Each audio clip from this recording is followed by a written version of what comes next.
सर्दी, गर्मी, बारिश में भी चले आ रहे करीब 1 साल के लंबे समय के बाद आज से किसानों की घर वापसी शुरू हो गई है।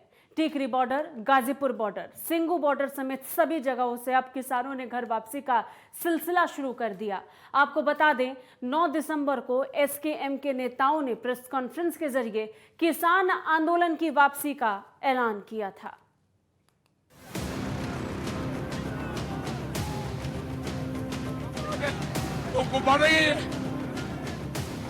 ये बताने आया हूं कि हमने 3 कृषि कानूनों को वापस लेने का, रिपील करने का निर्णय लिया।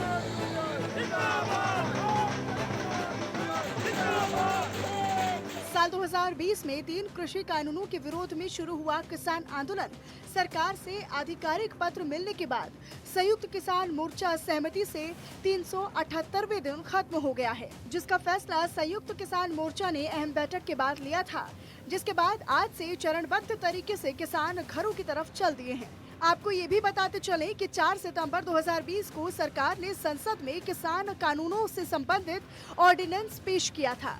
17 सितंबर को यह ऑर्डिनेंस लोकसभा में पारित हुआ, जिसके बाद 20 सितंबर को राज्यसभा में भी इसे ध्वनिमत से पारित कर दिया गया।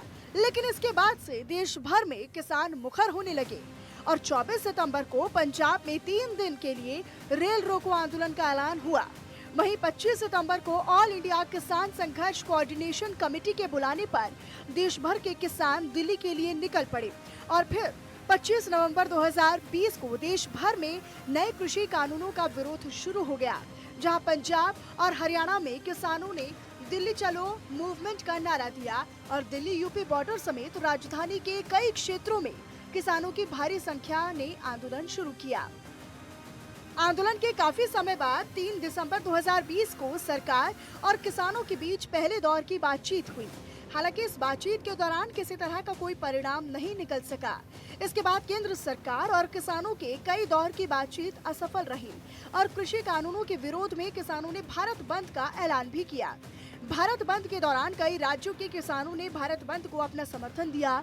11 दिसंबर को भारतीय किसान यूनियन ने 3 कृषि कानूनों को लेकर सुप्रीम कोर्ट का रुख किया। हालांकि 2020 की शुरुआत में गणतंत्र दिवस पर बुलाई गई ट्रैक्टर परेड के दौरान हजारों प्रदर्शनकारियों की पुलिस के साथ मुठभेड़ भी हो गई। परेड के दौरान सिंघू और गाजी बॉर्डर के किसानों ने अपना रूट बदल दिया और दिल्ली आईटीओ और लाल किला का रुख किया, जहां पर भारी संख्या में आंदोलनकारियों ने लाल किले पर उपद्रव भी किया। इसके बाद पंजाबी अभिनेता और एक्टिविस्ट दीप सिंधु को गणतंत्र दिवस हिंसा मामले में गिरफ्तार किया गया। वहीं 5 अप्रैल को हरियाणा के उप मुख्यमंत्री दुष्यंत चौटाला ने प्रधानमंत्री नरेंद्र मोदी को किसानों से बातचीत बहाल करने के लिए एक चिट्ठी भी लिखी। उधर यूपी चुनावों को करीब देखकर किसानों ने यहां पर अपना मूवमेंट शुरू किया। मुजफ्फरनगर में बड़ी संख्या में लोग जुटे। पूरे किसान आंदोलन के दौरान किसान संगठनों और सरकार ने कई बार बातचीत के जरिए हल निकालने की कोशिश जरूर की, लेकिन सभी कोशिशें विफल साबित हुई, जिसके बाद तमाम प्रतिरोधों और अवरोधों को खत्म करते हुए 19 नवंबर 2021 को प्रधानमंत्री नरेंद्र मोदी ने देश की जनता को संबोधित करते हुए तीनों कृषि कानूनों को वापस लेने का अपना बड़ा ऐलान कर दिया। प्रधानमंत्री नरेंद्र मोदी के कृषि कानूनों की वापसी के ऐलान के बाद भी किसानों का एक गुट आंदोलन समाप्त करने के खिलाफ ही रहा, जिसके बाद 29 नवंबर को शीतकालीन सत्र के पहले ही दिन कृषि कानून वापसी बिल लोकसभा और राज्यसभा दोनों सदनों में पास किया गया।